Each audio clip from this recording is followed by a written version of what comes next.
According to Drive Tesla, Ontario has rolled out new rebates for homeowners looking to install solar panels and battery storage. The program, part of the Home Renovation Savings Initiative, offers up to $5,000 for solar panel installations, covering up to 50% of the cost, and an additional $5,000 for those adding battery storage.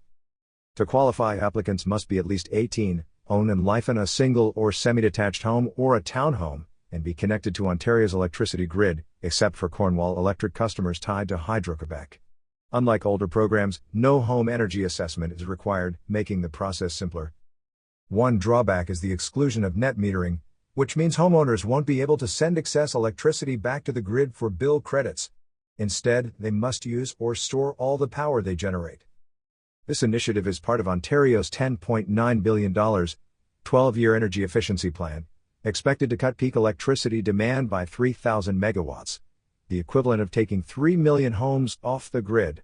Other measures include rebates for heat pumps, insulation, and smart thermostats, as well as expanded support for small businesses. You are listening to UON News.